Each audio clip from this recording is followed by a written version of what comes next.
Hi there, welcome back to Worm Watts, where we harness the God-given power of compost worms to transform organic waste into amazing living fertilizer.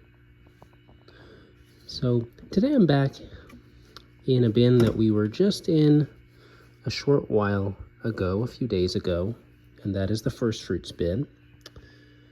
And I am here to share how that went sideways. If you were with us last time, we were gearing up to harvest this bin, and when we went to open it, we came to find out that it was not anywhere close to being harvested, and that it actually needed an urgent fix. So that's what we spent last time in this bin doing, was fixing a bin that was mismanaged. And so today I was really just going to poke around in this bin, just kind of see where it's at, and just kind of talk to you about what I've learned, some lessons that I've learned from that. And if you were with us last time, you noticed that the bin was way too wet. And I wanted to talk about how it probably got that way and some of the things that I've really taken away from it so that it doesn't happen again.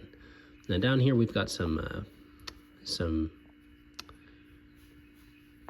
moldy croissants from last time. So they're underneath the surface of this chaff.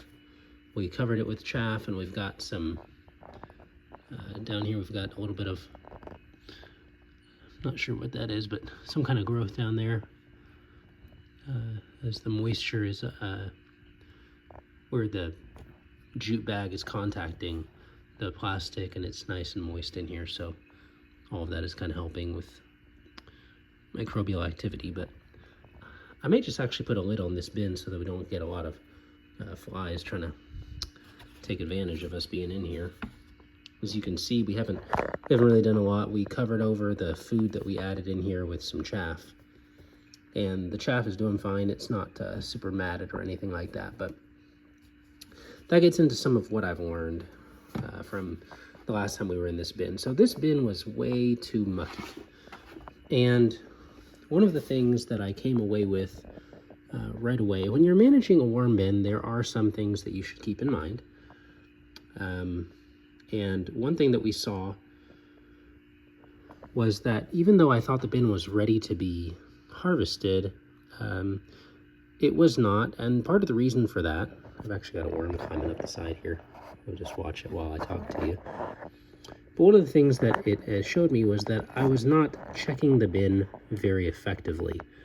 So one of the best ways, I think, to get an overall view of how your bin is doing is to make sure that you're digging a little bit deeper than just the surface. So I was doing a lot of stuff on the surface with this bin, you know, applying, so in some of the previous episodes and the series on drying out the worm bin, I'd been putting in egg cartons, so kind of paperboard, cardboard kind of materials on top, and obviously that did help with the surface to some degree, but it was not impacting deeper down into the bin. And that was something that I've really failed to look at, was checking the corners of the bin effectively. So the corners in a closed bin system like this are where you're going to potentially have more compaction. And so I really should have checked those corners, and I should have checked a little bit deeper than just the surface, which is kind of where I had been focusing. And so when I went to prepare for the harvest and I started digging deeper down, I was quite unpleasantly surprised, both by feel and by smell, because it was pretty anaerobic down there. And that takes me to my second point. The second thing that I learned, obviously, with some of these bins, I've noticed that I've actually been, again, this is in a closed bin system. I don't drill holes in the bottom of my bins. So if you do, That might, if you have a stacking system, this might be a little bit different for you, but really you don't want your bin to be producing leachate. And leachate is basically excess liquid that's just kind of dripping and draining out or collecting on the bottom of your bin.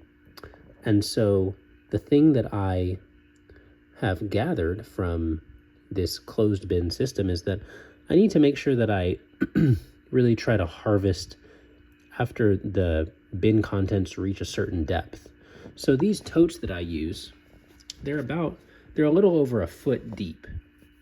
And as I was just thinking about how messed up my system was, how mismanaged it was, one of the things that came to my mind was, really something that I picked up from Rhonda Sherman, who I believe is one of the premier experts on vermicomposting. And if you don't know who she is, please look her up. If you want to keep a worm bin, she's a great resource in the worm space in general. But she really recommends that you keep a shallow bin, right? So you want the depth of your bin to be very shallow relative to the surface area. That's the length and width of your bin. So in these bins that are about a foot deep, and I think they measure about, 21 by 15. So 21 by 15 is the length and width. So in that regard, I think I want to fill these bins max of about halfway. So in a bin like this, let me zoom out so you can kind of get an idea of where things are at right now in this bin. So I would not consider this truly halfway filled. Obviously I've got this folded over, so it does kind of extend the height of the materials further up than it actually is. But you'll notice that we have a lot of void space in the side. So at some point, as I continue to add more materials in here, I do plan to kind of even it out. And at that point, I really want to keep the height of the bin to right around halfway to about 50 to 60% full is really where I want the bin to be. I don't want it to be getting too much higher than that. And that's to really help minimize the compaction. Honestly, even 6 inches might be kind of deep, just depending. And so that's something that I really want to be more intentional about, is trying to make sure that my bins are not not reaching up way too high. And even in some of the more recent bins that I've created, I've started with wood chips up to right up to here or so, which is way too high on the bin. And so I'm going to try to correct that moving forward so that there's not a lot of compaction. So when you have your bin very deep, or your bin contents very deep, compaction occurs when because of the pressure that builds up from all of the materials that are stacked on top of each other, the materials at the bottom end up kind of being smushed. They kind of end up being smushed down, and because of that leaves less area for air to flow through, and that can result in your bin going anaerobic, right, where there's not the same access to oxygen. And when your bin goes anaerobic, that is a bad thing. And so you'll usually note that by the smell of the bin. It won't smell earthy or neutral anymore. It will begin to smell offensive. So that's something that you want to minimize by keeping airflow up and using materials that are kind of fluffy, if you will, and allow for some airflow. So especially for your bedding material, you want that to be kind of light, airy, or in the case of wood chip, something that has structure to it and doesn't compact super well. So with wood chips, because they tend to be different shapes and sizes, they don't settle and displace all of the air. So that really allows for there to be decent airflow. But the more uniform your pieces of bedding are, or your materials are, the more they will be able to crowd out the air pockets, or crowd out airspace. So for example, if all of your pieces of material are like uniform in the form of like grains of sand, then it's going to be very easy for them to push out all of the air and for things to get anaerobic very quickly. So that's just another thing to keep in mind. And so so far I've mentioned the main two things so far. The second thing that I mentioned was the depth at which I'm filling the bin.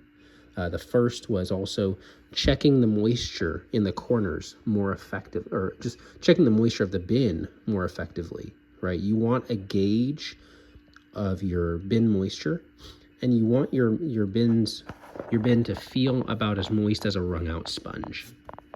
It shouldn't feel more wet than that, and you don't want it to be too much drier than that. So that's really the sweet spot that you want to keep, is the moisture level of a wrung out sponge. And right now, just as I'm feeling this jute bag, it feels nice and kind of moist to the touch, not wet, but I can definitely feel the moisture there. And so because it's a part of the bin, I want it to be moist, I don't want it to be dry, and I also don't want it to be sopping wet. So those are some considerations there. A third point that I came across, so it was understanding the history of the first fruits bin. The first fruits bin was one that most recently was fed, or not most recently, but the most memorable feeding that we had here was, and the feeding that it had before it was first harvested, I believe, was an entire pumpkin, which is quite a bit of moisture, quite a large feeding. It was a very large pumpkin. It wasn't a small ornamental kind of thing. It was, pumpkin that was probably from this end of the bin to probably about right here, so about half the bin, large. And so the third point that I gathered as I meditated on that was that smaller feedings are really going to be helpful if you're trying to avoid having a bin that ends up mismanaged due to moisture. And why is that? Well, if you have a smaller feeding, you have an easier time managing your moisture overall, right? When you feed large quantities, which I have done and probably will continue to do in some bins, but I'll try to manage that a little bit better. But when you feed large quantities at a time, that large quantity of green materials will usually bring with it, or will usually release into the bin, a large quantity of water. Large amount of moisture will hit the bin. And because of that variation in moisture and that wide variation in moisture when you feed a lot, it can really take your bin anaerobic very quickly. So your bin can end up getting messy very quickly just through one huge feeding. So if you're trying to manage your bin's moisture,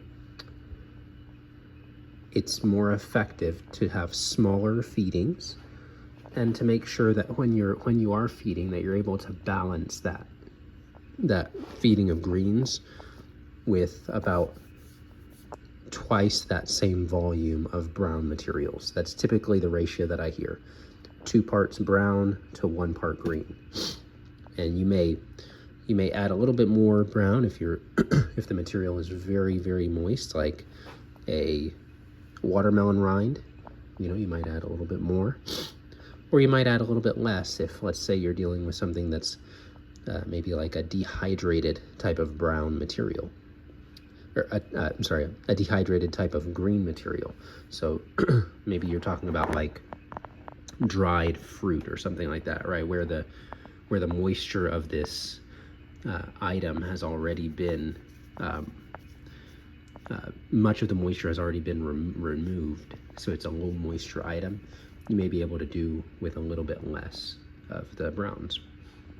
But regardless, smaller feedings and making sure that you're balancing those feedings with brown materials, those are some things that can help as far as being in this state. Then I also considered the materials that I've been using. So I've been using, for my browns, I've really been using a lot more of this coffee chaff, which I think has been a really nice material. And one thing that I will acknowledge about coffee chaff, though, is that it does matte a little bit. I don't think that coffee chaff has really been the entirety of the problem, but I do think it's worth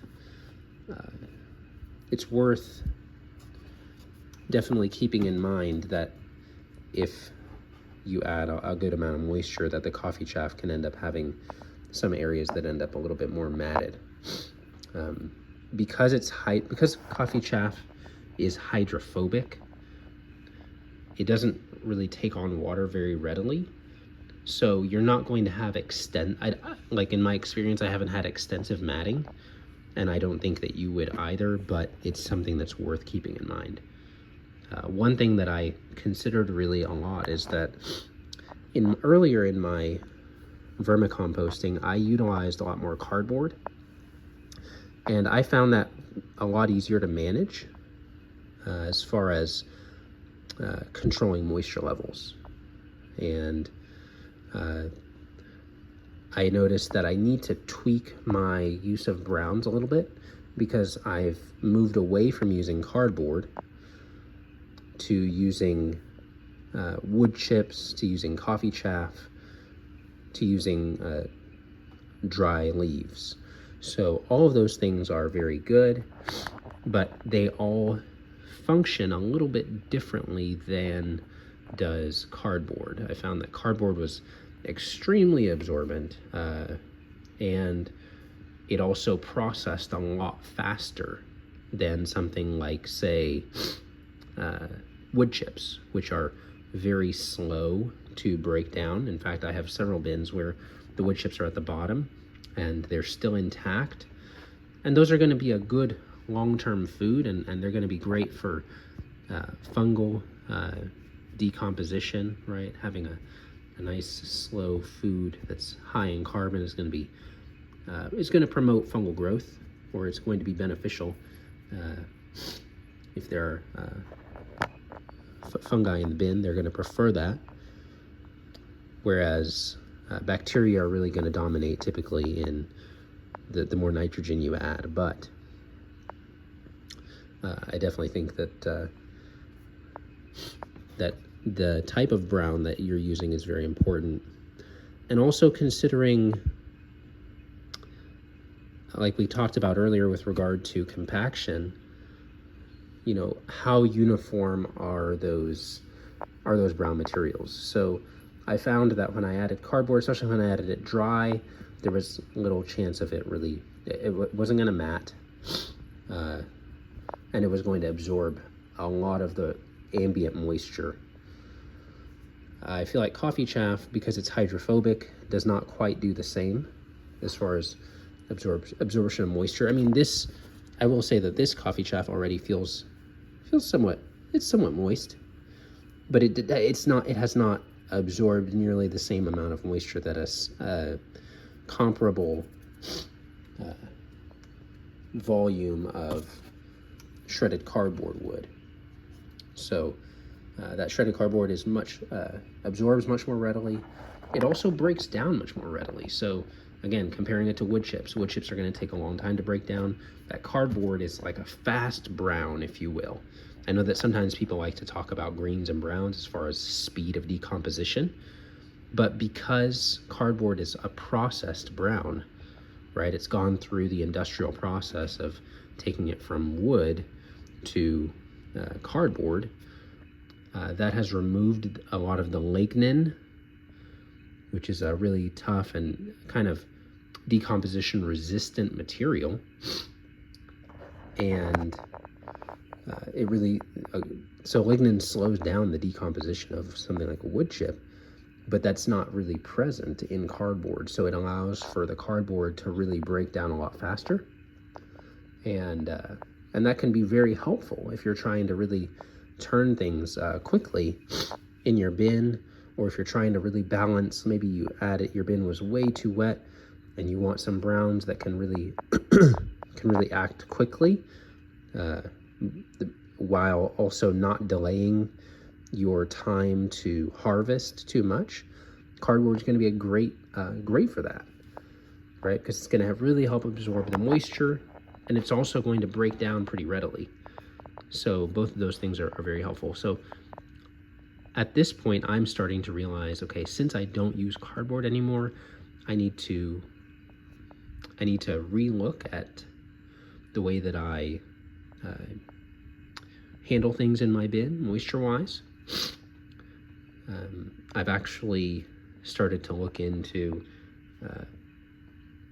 I've also started to look into other forms of browns that could be helpful and could be faster acting while still kind of less processed.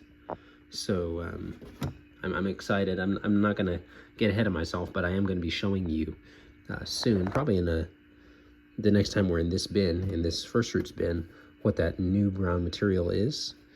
And I think it's gonna be a really neat blend as far as being something that is an effective brown material, is very good at absorption, but is also,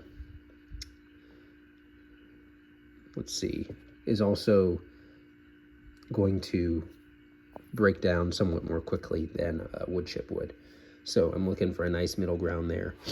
The chaff, again, has been good, but it's not as absorbent. The leaves have been fantastic. I don't really look at the leaves, again, as being something that's going to help a lot with moisture. Obviously, the leaves do, I would say that the leaves, especially if you shred them, they can definitely help with absorption of moisture. But I think that one of the things that I love most about the leaves, actually, especially if you can leave them out in the elements, is that they can actually be loaded with all kinds of neat critters, and also other neat microbes that can get your bin started without it being sterile per se.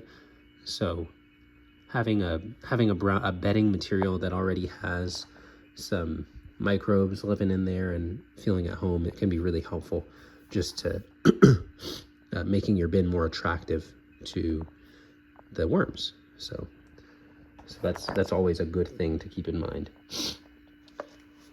And I think those are really the main points that I took away. One last point that I'll add, though, is that honestly the whole process of coming in here and being so excited about harvesting this bin and then seeing that it was not ready has shown me that I want to try to harvest these bins more frequently.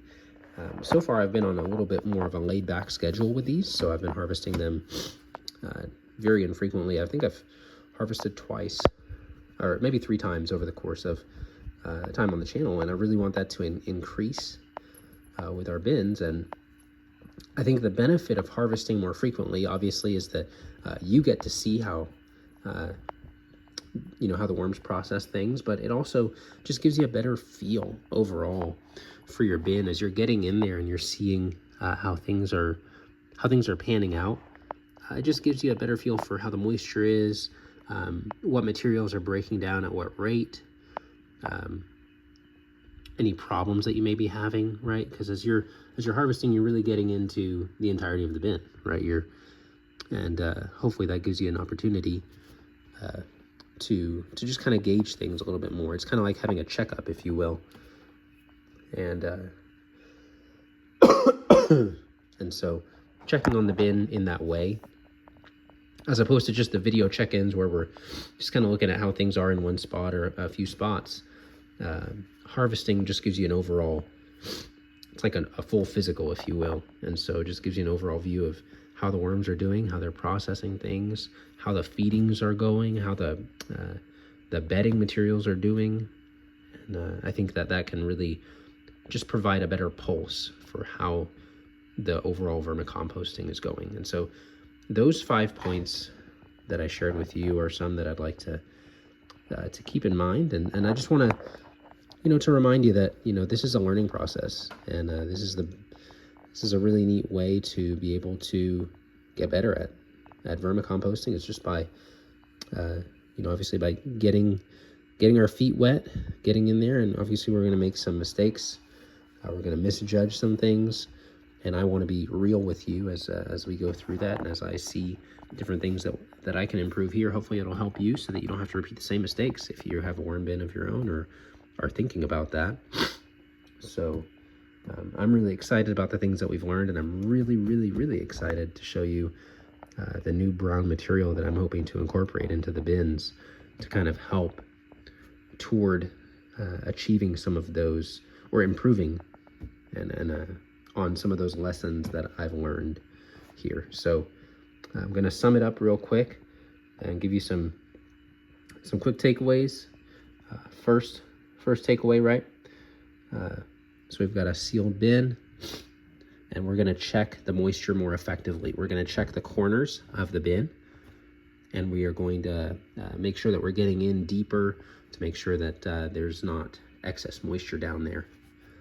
Second point, because of this closed bin that we're using, right? It's a nice sealed closed bin. It doesn't have holes on the bottom.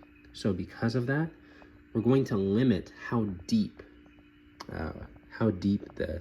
we fill this bin, right? Because the more we do that, the more compaction we're going to experience. Another takeaway that we had was the materials that we're using in the bin.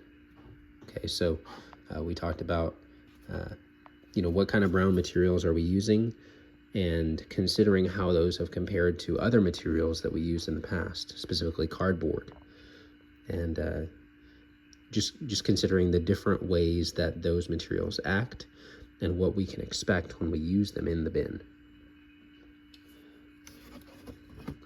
The other point that we also discussed was how much we're feeding in the bin, right? So if we doing smaller feedings is going to keep the moisture in check and make it easier for us to manage the moisture, right? So smaller feedings and balancing those feedings with an appropriate quantity of browns. And then the last thing that we talked about was making sure to actually go through and harvest the bin a little more regular schedule. So maybe we're looking to do it at least quarterly. So maybe looking to do each bin maybe 4 times a year. That might be our standard. And I don't know that every bin will end up following this exactly, but these are just some general takeaways that I think will really help overall as I continue vermicomposting. Now, some bins may be a little bit different because of the experiments we're doing, right? The types of materials that we're using or not using in each bin. But again, these are some general takeaways, and I hope they really benefit you. If you think of anything that I may have missed, or anything that I should consider with regard to managing the bin, and specifically the bin moisture level, in, again, a closed system like this, let me know. I'd love to hear in the comments if you've learned something similar, or if you've had your bin also get soggy like mine was. What have you done to fix it? Right? I hope you didn't just give up on the bin and toss it. I hope that you have maybe incorporated some new practices. What are some things you've learned? I'd love to hear them. But thanks so much for joining me. I know this was not as much of an action-packed video, but I really think that reviewing and reflecting on what we've learned can really help us to go even further in our journey. So I hope that you take the time as well to reflect on your bin. Sometimes we love to be in the bin, right? And that's fun. But I think it's also so important for us to take some time and work just like on the bin, in the sense of taking a step with our hands out of the bin and just thinking on some of the things that we're learning. And so I hope that you also take some time, think about your bin and think about things that you could improve. I think that's just going to make you a better vermicomposter, better worm farmer. So thanks so much for continuing on this journey and listening to me share the things that I've learned. See you next time.